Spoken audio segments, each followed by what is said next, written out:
sky over where I am around the Dodua. And Okay. that's what we expect over the other parts of the country, except the extreme south that forms part of the coastal strip. They will have some cloudiness this morning with light rain or drizzle, but then in the afternoon we expect the sun to set in. So, giving the conditions to partly cloudy over the entire country.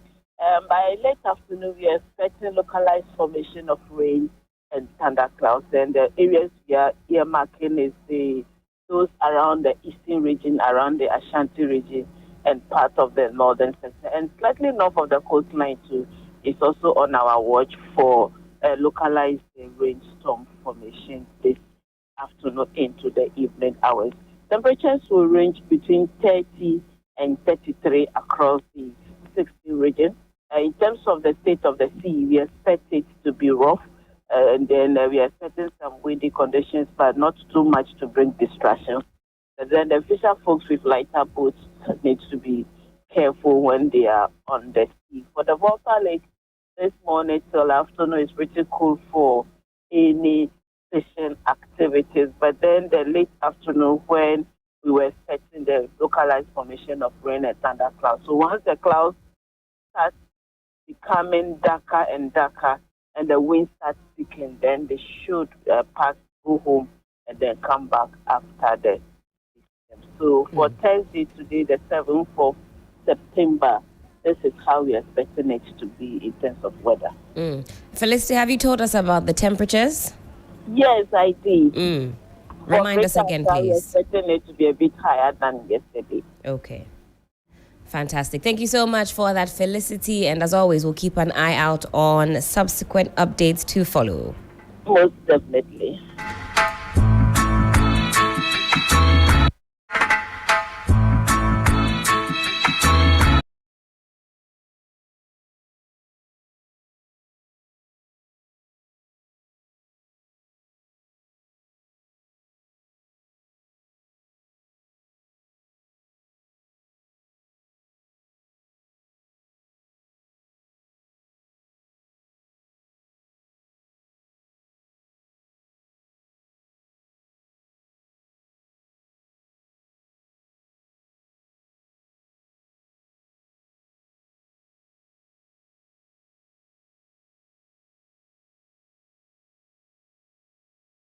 Absolutely all right, especially if you play star 439 hash this morning.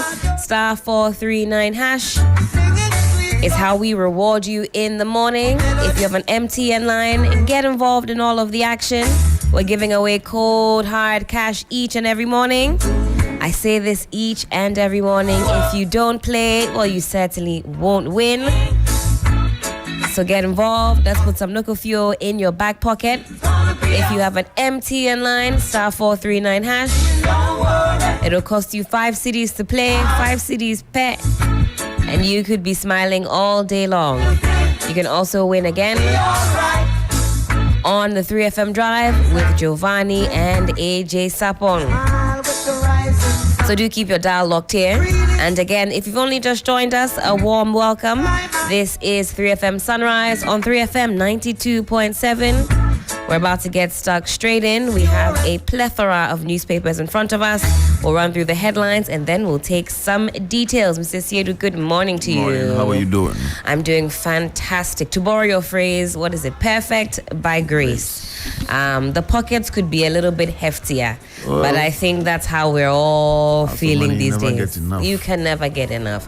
A cool, few $1,000s to put in my wardrobe. Why not? Bezos, Gates, Musk, they are still looking for money. That's true. Still expanding. So money. I mean, I've always said that money is just, if you look at it in terms of what comes into your pocket, you're looking at the currency. But if you look at the value that it brings, then you're looking at something else. So if you have enough that gives you the value that you require to survive, that's fine. Yeah. And I think we also have to start measuring success in other ways. Yes. Some of us are rich in peace, rich in love, rich in family support. So if it's just the currency, paper coins, you're going to be stressed. Absolutely. So people earn more than you, but they are not happier than you. Oh. because of a position. Somebody can rise all the way up, almost to the top, and still not be satisfied. Yes. Plotting in the background. Yes. But I digress. The Daily Graphic this morning has a number of stories on the front page. NDC determined to protect Constitution. Esiedun Kesia cited there. Alan's withdrawal will have consequences for the NPP political scientists, and they've weighed in quite heavily on Mr. Tremanting's decision to pull out of the flag bearership race. Speak up against corruption. Sam Jonah rallies citizens and groups. And the tertiary business sense challenge. KNUST joins UEW-UCC for finals. On the back page, Catholic Relief Service provides water. We'll tell you where that's happening. And Tema Motorway Bridge closes for repair works. The business analyst says this morning. Average lending rates, secured loans by leasing companies lowest across all lending institutions. And stop press, IGP interdicts COP Alex Mensah over leaked tape despite ongoing parliamentary probe. We'll get into that as we progress. Road fund levy, 613.52 million cedis used for road maintenance in 2022. The state of our roads getting increasingly worse. Ghana Club 100 CEOs discuss public-private partnerships for economic growth. And corruption and greed have eaten deep into the fabric of Ghana. If you ask me, it's now interwoven. They've become one cloth. The BNFT this morning, cocoa farmers demand 73% increase in farm gates prices. Value of loans inches up to 5.9 billion in 2023. After success hinges on industrialization. Also, tap into growing opportunities in Africa. Mayor of Houston to U.S. businesses. And there's a feature here. Taxing pensions under the 3-tier pension scheme is unlawful. Mr. Siju. On the front page of the Daily Guide this morning, Ghana-Colombia strengthen ties, and we have a photograph of Vice President Dr. Mahmoud Bawumia shaking hands with Francia Marquez Mina, that's the Vice President of Colombia, after bilateral talks at the Jubilee House in Accra. DVLA faces out old driver's license, and NPP flag bearer aspirants balloting postponed. Slow. KJT market traders threaten showdown, and Alan's drop from MPP race shocking. That's on the front page of the Daily Guide. Ghanaian Times this morning, government to halt exodus of health workers. That's according to the health minister. And urgent action needed to achieve SDGs. That's according to the UN. Castro laid to rest Saturday. GGA president commiserates with New Times Corporation Science Book of Condolence. And I suspect that Castro is not the musician. It's a journalist who has that nickname. IGP asked to probe alleged suicide by driver in police cell.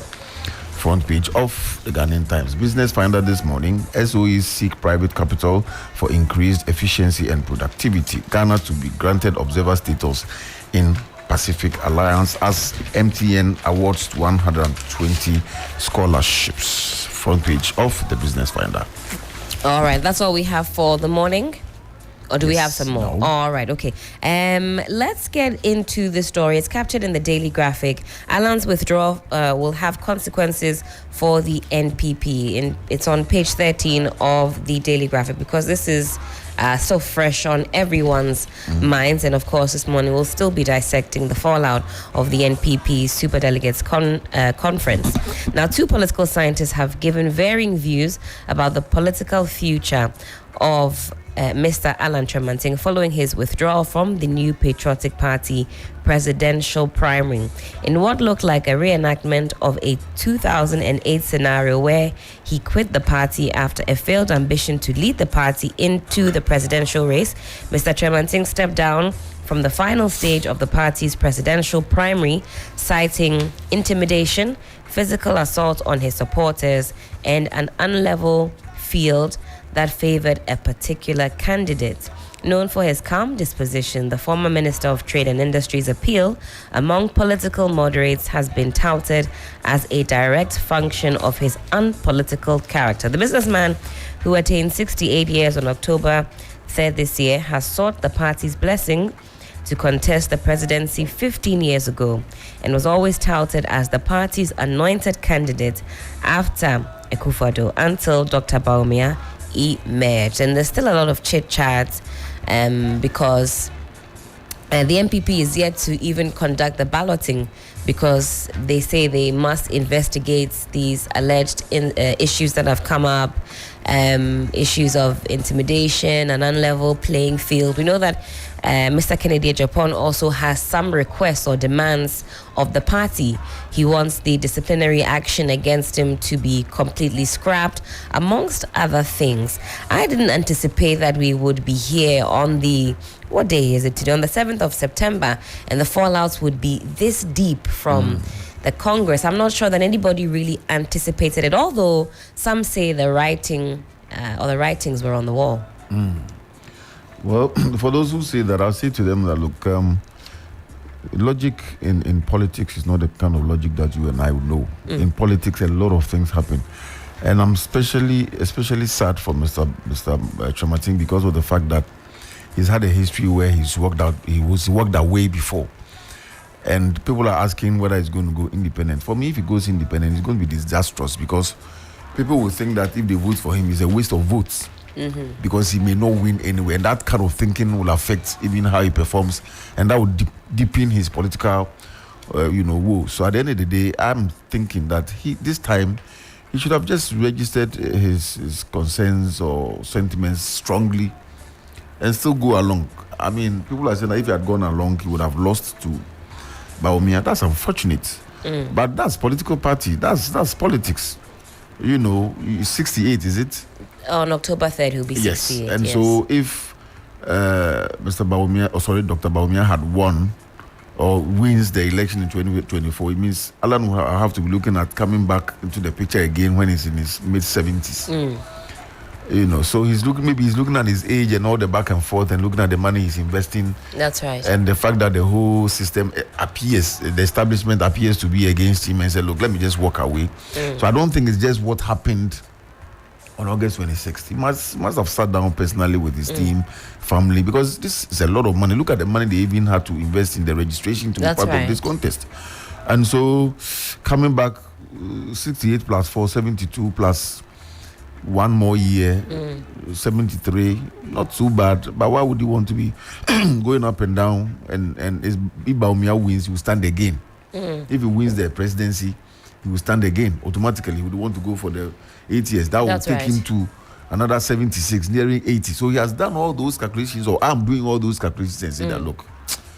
Surely there will be some fatigue that also comes with it. Because even the age factor. That's right. He's been vying for this position by the time for a long time. Bawumia leaves the scene, this is why I'm saying that Dr. Bawumia should have just gone back to school to teach. And then allow Alan to go. Then when Alan finishes the term, that's even if he wins, just leave it for him to try. Maybe 1 term, 2 terms, you still be young, then you come in. So that all this rancor, because that's what it is. As I said yesterday, for me, I think Dr. Bawumia was brought in as a political conveyor belt to help the MPP into power. Because at the time it was economic contest. And that's how NDC also brought in Emisata, the late Emisata. That's right. So when you've helped the party, I think from 2008 when Bawumia came, till you won power, you've been in there as vice president for 2 terms. So just look at the picture and say, look, I came in, I've done what I've done, I've been vice president, I've introduced, I've positioned the party in a certain way. Well, I want to take a break. And he certainly doesn't want to do that. Now he's in there and he thinks, I can do something for the country. Practically, the MPP, and as somebody said, Dr. Nyawo Tamaklo said, the MPP and Mr. Akufo-Addo have really he said he stabbed Alan Kyerematen in the back. Yes, because if you look at the dynamics. Is that too harsh? Of course not, because that's when the history is there for us to refer. When Mr. Akufo-Addo was also contesting to come, Alan was there. Mr. Akufo-Addo didn't get the first call to go. Alan had to literally step aside for him to move on. Right. And so you could say, look, Bawumia will say, look, I'm also stepping aside. I'm going back to school to teach. Because that's he's a very good lecturer. Now he wants to be a very good president. Yes, but you will still be there and be active in the party as you say you are. Be active in the party. And then, because if Baumia wasn't there, Alan would have gone through. But because Kenneth Japong came in quite late. And I don't know why and how he was able to come in so late and perform so well. There are those that say that Mr. Tremanting, Alan Tremanting, was a bit too relaxed because he was relying on the loyalty of the party. Yes. So whilst others were scheming and preparing, they say he was too laid back and that some more vibrancy in his approach maybe would have gone hand in hand with what, because he relied on that loyalty. I think he just believed that as per party tradition, he would be next in line. And as Dr. Nyaho Tamaklo says, he's been stabbed in the back. We keep our eyes quite keenly on that ever-evolving story. And this morning we'll dissect it some more. This one is captured in the center spread. We'll take a look at it quite quickly and then we'll go on a break. Now, 2,000 nurses seek greener pastures abroad. About 2,000 nurses working in state and mission health facilities in the country have migrated abroad in recent years. The Ministry of Health has said at least 1,400 of the immigrant nurses worked under the Ghana Health Service, while the remaining 600 worked at facilities of the Christian Health Association of Ghana. The Minister of Health, Kweku Agyeman-Manu, who said this when he took his turn at the minister's press briefing in Accra yesterday, did not, however, indicate the period the migration happened. He said the situation had not significantly challenged work at health facilities. I'm quoting him here. "We are getting very serious distress messages from the facilities that if we don't bring new ones, they can't work. We are managing the situation," the minister added. He said although the phenomenon of health workers migration was a global occurrence, the Ministry of Health was working closely with the Ministry of Employment and Labour Relations to streamline the migration policy to address current and future emerging issues. I know there was a point last year where government toyed with the idea, or could have been at the top of this year, of pretty much selling our workforce, selling our human resource, because if we're getting drones of healthcare workers fleeing the shores, maybe there's a way for some bilateral agreement to give us a bit of money. I think Barbados came into the picture. That's right. And I don't know what happened to that arrangement. And between then and now, the economy has really gone down, and it's affecting a lot of these young health workers. Because you see, when you spend so much time in school, you have your aspirations, you have your dreams as a young person. You come onto the job market, but they even struggle to get the postings. That's right. And when they get the postings, they go to deprived areas. And as I said earlier, the way the whole country is planned, it's very difficult to work in the countryside because we don't have cluster of homes or facilities where the people come around the health or the hospitals to get care. So the cheap compounds are scattered. So for you to even move from one point to the other to offer your services is stressful. And the salaries are low. And so when they look at what they will get abroad, why would they go? So the conversation is not just about pleading and making announcements of plans. And how many times have we heard about plans to resolve these issues? And even when they get to the office, that's the hospitals to work, they don't have the equipment to work. That's right. A lot of them are improvising, and the stress on them, and sometimes the public sentiments against them also make them, feel very, very, under pressure. So at the end of the day, if they have opportunities, now the world is open. They see things on the internet, they have television, they are watching, they are seeing the world. So the whole world is before them. Everybody wants a slice of the good life. Yes, so the market is not just Ghana. Those days, before you travel abroad, even for you to make a call, you have to go to the post office, queue for 3 days, get to appointment, and come back next week to make one call. Goodness me. So people should be listening and be watching and seeing that, look, now the world is open to everybody. We are all seeing what is going on around the world. So if Ghana is not good for you, you move elsewhere. And that's what, it's a fundamental human right. You have the right to work, you have the right to move. Freedom of movement. And so if the government is serious about healthcare, then we should do something about the workforce in that space. At the end of the day, everybody deserves better, I agree with that. And there's a tweet that really, clutched at my or tugged at my heartstrings. And this is off the back of the planned demonstration, the Fix the Country movement planned demonstration for the 21st of September. And there's been a lot of discourse online. If you've been following the conversation about our roads, the state of healthcare facility, what we call digital activism. And, somebody was asking, well, what kind of placards, can we have? And can we have a placard? One healthcare professional was just tweeting. He said, I won't be able to attend, but can somebody have a placard asking the president where the 88 hospitals are? Another gentleman came and, replied to that tweet and said, it is done. I'll be marching with that placard because I've been made a widow at such a young age. And this is all due to the lack of facilities for the basic things. Even when you do have the money, you get to the hospital, there might not be a bed for you. You're ready and willing to pay. You have to wait for long hours. I think it's the Korle Bu Hospital where the stroke unit is upstairs. You have to actually go upstairs. And if there's no wheelchair, there's no assistance, it becomes a different affair. Just seeing people lament about what they are going through, the pictures that have been shared of the Korle Bu surgical unit, I haven't been there in a long time, and I thought, this is not possible. Yeah, this is not possible. This cannot be possible. The pictures you are showing me on your phone, if you go back to all the press cuttings from 1957 to date, you will see them there. The bad roads that we are talking about this morning. Go to the Daily Graphic Library, go to the GNA Library, go to GBC, the old conventional media houses, go to their libraries, call for the tips on roads, on sanitation, on healthcare. The story has not changed because our governance system has been the same. Yesterday I was listening to Mr. Yao Nsako, who was saying that, look, we are running the Santa Claus kind of government where the politicians come every 4 years and come and give us goodies, and then we forget about them. Every 4 years they come. Christmas comes once in a year. That's right. And so there's no plan. If you look at the Asian tigers and how they developed, there was a conscious plan. Even the West, when they decided to develop after the technology and things came up, they said that, look, they need roots. So they are, as bad as it was, they came for us to go and build their roots, their rail lines.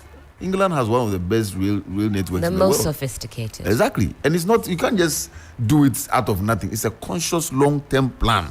So talking about roots, you go and build a hospital somewhere in the bush just for political expediency. There's no cut sword, take pictures. They don't even cut sword because then the DC is not ready or the minister is not ready for years. He's sitting there. Traveled. There's no road, swallowed by weeds. Is that how we develop? So this conversation, I'm saying that it's not new. We should begin to think that, look, there's no way we can develop without our energy security, solid road network, water resources on point. Because at the end of the day, all that we are talking about are going to depend on those things. I've said that energy is the blood that runs through the veins of any country's development. At the end of the day, if your energy sources, your electricity is poor, we've done well, no problem. I mean, we don't have so much problems with electricity as we had in the 80s. But I'm saying, how about road networks? Everybody is crying about roads. I'm just praying that the next government will make roads a priority. Like the way they took free SHS. They should just forget. Well, at some point, it was the year of roads part 1, year of roads part 2, and nothing happens. Nothing has happened. You see, so at the end of the day, if we are still talking about roads, we are driving on dirt roads at this time, 2023, then there's a problem with the country. And in Africa, if you look at Africa, the whole continent has a huge road deficit, not to talk about housing. And so if you're talking about poor healthcare, I also think the road network is contributing to that. It's all interconnected. Exactly, because if the hospital, look at even Korle Bu, the road is bad. That's right. Korle Bu is in the middle of Accra, and the road is bad. Korle Bu. So if somebody is not well and you are rushing the person to Korle Bu, you could even make the problem even worse before they reach the hospital. Korle Bu is the best hospital we have in this country. So if getting to Korle Bu is a problem, you can imagine the cheap compound in, say, Jirapa or Fantiakwa or those places. So we should look at our road networks and then begin to develop holistically, and then also check corruption, because all these things are, that's right, byproducts of corruption. We'll park it here for the news review. We'll go on a quick break. Don't go anywhere. This is still 3FM Sunrise on 3FM 92.7. What does winning mean to you? For Yao, it's seeing the joy in his mother's eyes after he provided her with a state-of-the-art kitchen to cook her signature Unapo jollof. It's a mega win. For Ajua, it's turning her passion for photography